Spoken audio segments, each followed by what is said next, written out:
Hello everybody and happy 4th of July to everyone. And today I decided to read another chapter out of the North Carolina Ghosts and Legends book by Nancy Roberts. And this chapter is called Lifesaver of the Outer Banks. And this takes place at the Outer Banks. A solitary figure wrapped in evening mist strode near the edge of the foaming surf. Strong easterly winds tugged at the brim of his oilskin hat, secured by a loop of cord under his jutting chin. Occasionally he looked up and studied the lean sky.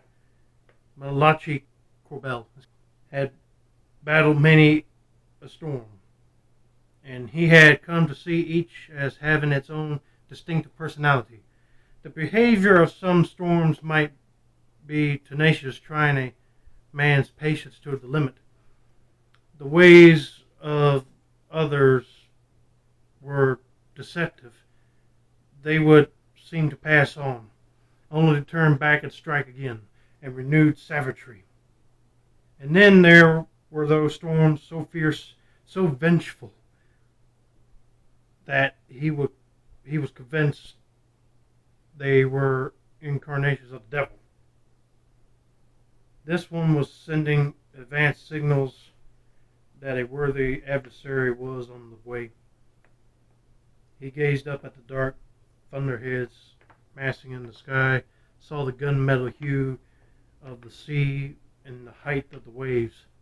Two storm petrels skittered over the water, their faint, piercing bird cries barely audible over the roar and crash of the breakers. He shivered slightly. He was not a superstitious man, but ever since his boyhood he had heard that the sight of petrels was a bad omen. Well, I don't want to come across them things then. A short, heavily muscled man with piercing blue eyes and black curly hair, stretched with gray, Malachi Corbo, was keeper of Wash Woods, the Lifesaver station farthest to the north on the hazardous North Carolina coast. It was October 23rd, 1889. Yeah, that's a long time ago. And a fine rain had started about midday. He strained his eyes seaward. He knew that out there by now the winds had reached gale force.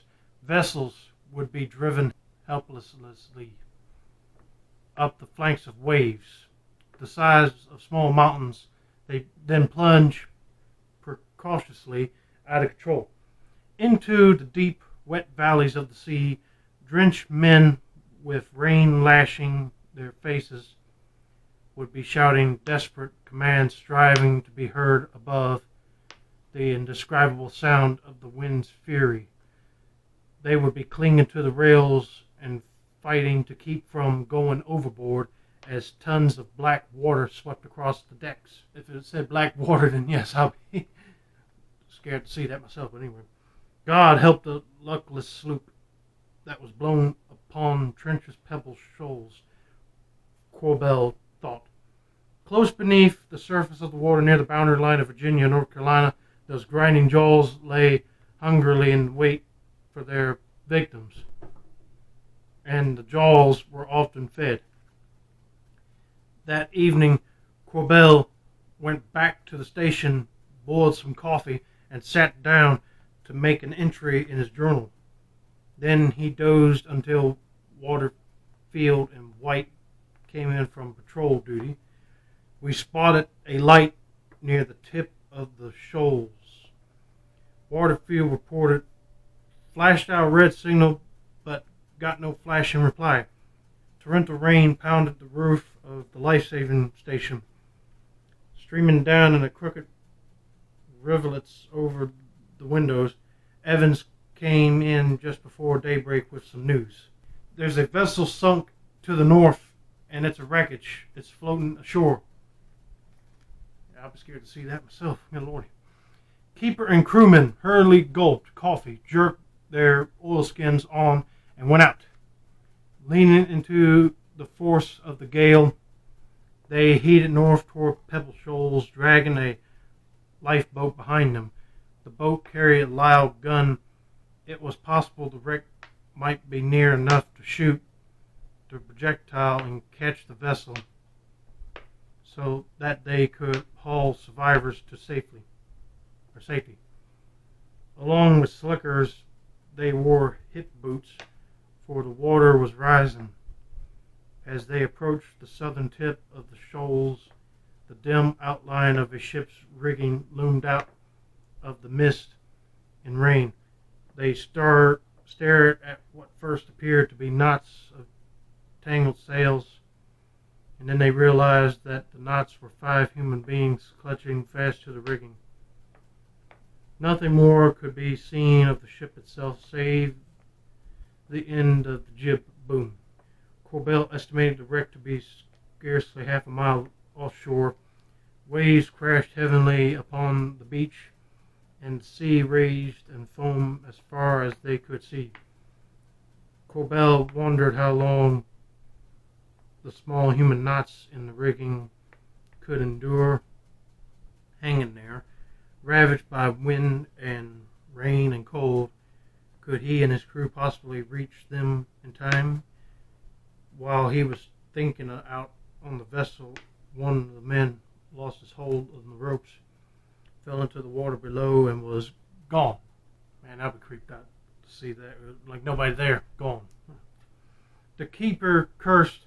There was a little hope of rowing out to the vessel in such heavy seas. He decided to try firing a line aboard, selecting a point where, if he allowed sufficiently for the wind, the line might reach the ship. Corbell took careful aim and fired the Loud gun. With tremendous force, its projectile soared into the air high above the waves. The crewmen held their breath and sure it would reach, but the line began to curve downward in the air, and the projectile plummeted into the sea after traveling barely more than half the distance. The crew shot repeatedly, but each time the projectile fell short. It would be a miracle if they could rescue any of the shipwrecked men. Corbell was beginning to feel during the afternoon neither wind nor sea abated. First dusk threw a blanket of darkness over the scene that made further efforts impossible. The keeper of Wash Woods and his crewmen started out before dawn the next day, and as they watched the rigging slowly separated itself from the gray downpour, 4 figures still clung to the mast ropes. The driving rain pounded their bodies. One man had managed to wrap himself in a tattered sail, affording some protection against weather. That's a clever idea. Members of the life-saving crew stood around, chilled and frustrated, as they stared out at the men in the rigging. They prepared their boat for launch. For a few minutes, the downpour seemed to lessen slightly, and Corbell shouted, "Launch her!" Surfman Bonnie, his face asheen with fear, refused to pick up his oar. "Launch her!" Corbell roared again, this time glaring at Bonnie, who still didn't move. The rest of the crew were in the boat, and the keeper stared at Bonnie with contempt. His refusal to go out with the men was an act of cowardice, so unusual among the proud Outer Banks lifesavers as to be almost unknown. Malachi Corbell would fire him that night. The crew pushed off, but waves hammered the small craft, tossing it about wildly. They hurled it back on shore. They tried to row out to the shipwrecked vessel repeatedly until they were exhausted, and each time they were fortunate to escape with their lives. It was the 3rd day of rain and the gale winds, and one by one crews from 3 other stations along the coast arrived to join the men from Washwoods. I mean, I couldn't help it for the guy being scared, but good lordy, he should have just did it and got on the boat and got out of there. Keeper Corbell could not remember when a storm this intense has endured so long. His eyes strayed constantly to the rigging. The crews decided to send for a tugboat from the North Fork to rescue the survivors, and they dispatched the message. Another seaman lost his hold on the ropes and was swallowed by the sea. As Corbell watched, Corbell strode up and down the beach, not pinning his hopes on the tug and clenching and unclenching his hands as he stared out at the mast. How long would the tug take to reach them after the message was received? He watched the three men left in the rigging, amazed that they had held on this long. Malachi Corbell had no way of knowing what was happening to the north. The help the crews were waiting for would never arrive. Thwarted by the same raging seas, the tug was forced back to her berth at Norfolk. As he waited, Keeper Corbell strode back and forth on the beach, wearing his hip boots in the high water. Alternately, he prayed and cursed, praying to a God in which he had a certain primitive faith, and cursing the relentless force he was battling.